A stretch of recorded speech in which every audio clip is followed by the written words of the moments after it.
welcome back to my channel. Today's video is going to be all about my first trimester must-haves. So if you are interested in seeing what items were super useful to me during my first trimester of pregnancy, just keep watching. So as far as first trimester must-haves, I have kind of like two categories. One is food and medications, and one is like comfort and clothing. Let me just start off by saying the first trimester can be pretty rough. If you watched my first pregnancy update, then you could see that I talked a lot about nausea and just generally not feeling myself in the first trimester. So I'm going to talk about the items that really helped me to just feel somewhat normal in the first trimester. And just a little bit about me, I really try to use like natural products for the most part. I try to take as little medication as possible. And so you'll see that my list of must-haves is kind of going to reflect that.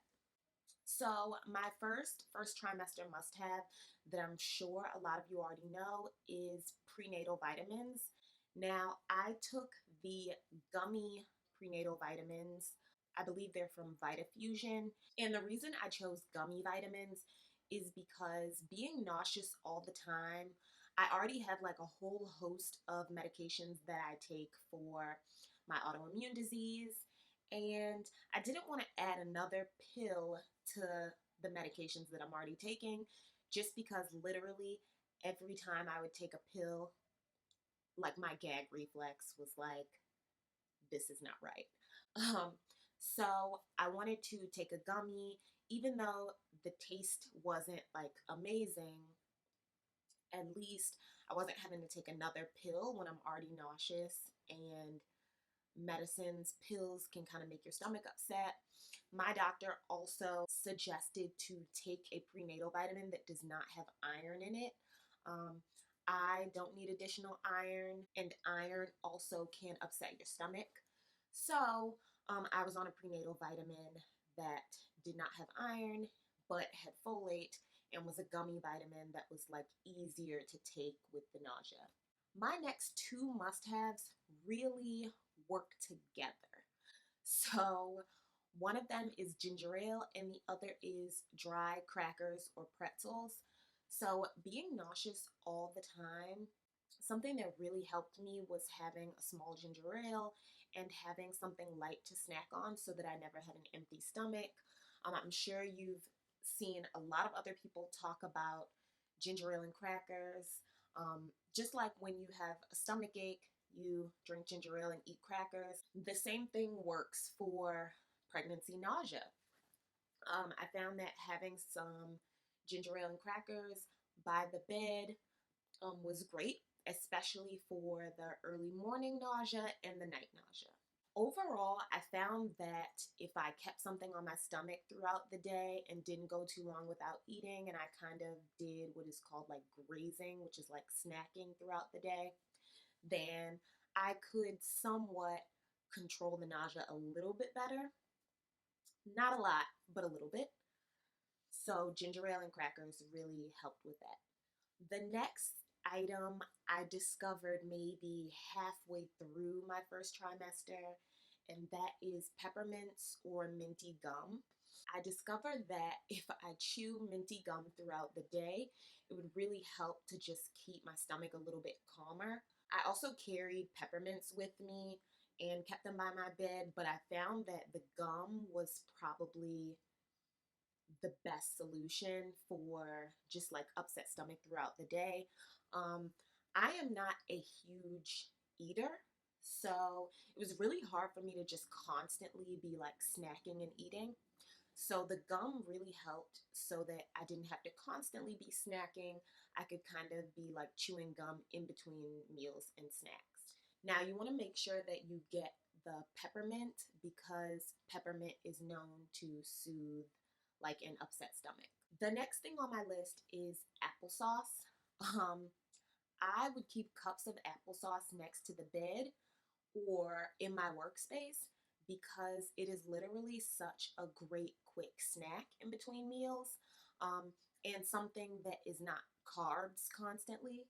So a piece of fruit or a cup of applesauce is great to snack on in between meals. It's not heavy, it's pretty light, and it kind of just gives you a buffer between meals. The last thing on my food and medications part of my list is not really a food or a medication, but I found that my Instacart subscription really came in handy. I have an Instacart membership, and being nauseous, it was so hard to walk around the grocery store in my first trimester. So being able to just order groceries to my door was literally a lifesaver. And also, I always felt really bad when I had to ask my husband to bring me a pack of ginger ale after he had worked all day and did not really love stopping at the store. So having an Instacart subscription, literally, if I was craving something or if I really needed some extra fruit or ginger ale crackers to get me through the week, I could just order on Instacart and it could be here within 2 hours. The next category on my list is comfort slash clothing. Um, and one major thing that I used for comfort in my first trimester was peppermint essential oil. So, peppermint essential oil was literally so effective for helping me to calm my nausea and some of the like early headaches that you have in the first trimester. I would either inhale the peppermint oil or I would put it in my essential oil diffuser. Now, a lot of people say that you should not use peppermint oil during pregnancy because it can cause you to have contractions. I read that online, but I talked to my doctor about that, and she confirmed for me that it was okay to use peppermint oil in the first trimester of pregnancy. So before you use anything, as always, talk to your healthcare provider about whether it is safe for you in your first trimester of pregnancy or not. So the next item on my list goes with the peppermint oil, and that is an essential oil diffuser. This is what my diffuser looks like. The top comes off and you can put water inside and your choice of essential oil.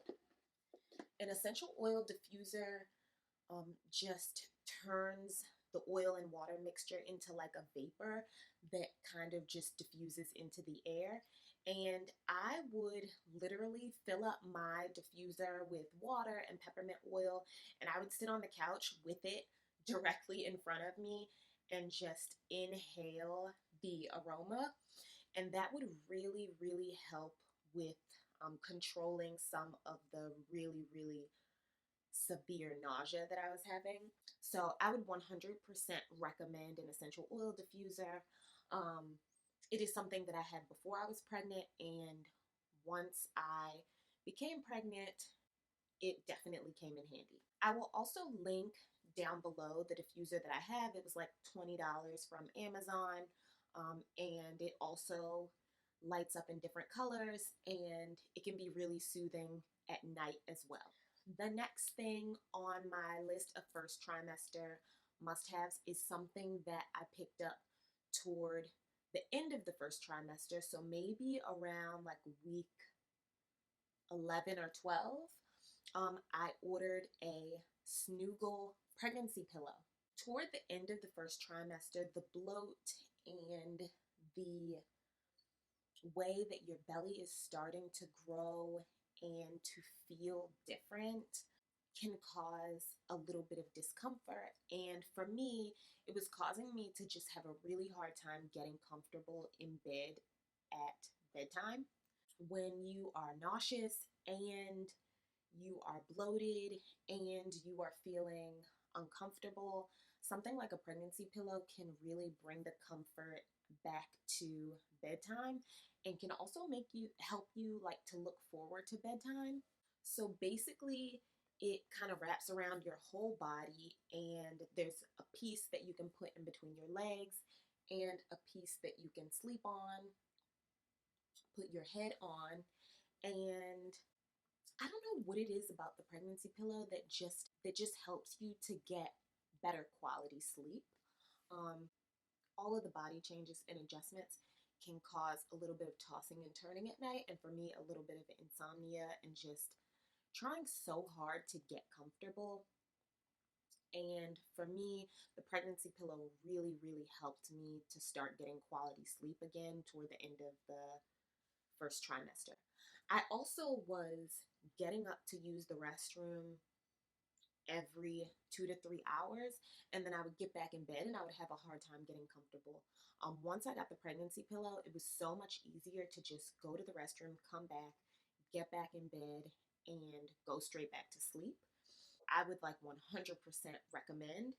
It is the Snoogle by Leaco, and I'm going to also link that in the comments. Um, I bought mine from Bed Bath & Beyond, but they are also available on Amazon. My last first trimester must-have is leggings or stretch pants. So in the first trimester, some women get really, really bloated in the midsection. And for me, that was definitely the case. Many of my pants and underclothes did not fit simply because of the bloating and not necessarily because I was even showing yet. Maybe around week 7 or 8 of pregnancy, the bloat was extreme, and I decided to go to Target and pick up 2 or 3 pairs of leggings. Usually I'm a size small, and I went up to a medium, just to get something that would be comfortable around the belly and something that I could just throw on a shirt over. So a lot of those leggings I'm still wearing now, and I also sized up so that as I move through pregnancy, those leggings will fit for a while and will be something comfortable for me to wear. So if you are a person who values comfort, I would definitely grab some leggings or pants with a stretchy waistband. At this point, maternity pants don't fit. They are too big, but I definitely wanted something with a little bit of stretch in the waist, so that I could be comfortable while I am also bloated and growing. So that is pretty much it for my first trimester must-haves. If you have some other must-have that you could not live without in your first trimester, comment down below and let me know what that was. I'd love to hear what some other moms used to get them through the very rough first trimester. And I'm so glad to be moving into the second trimester and to discover some new must-haves for that. As always, thank you so much for watching. Please follow me on Instagram if you'd like to know more and follow my pregnancy journey. Please subscribe to this channel for more lifestyle content, first-time mom pregnancy content, and content about just managing a household in a simplified way. I'll see you in the next one.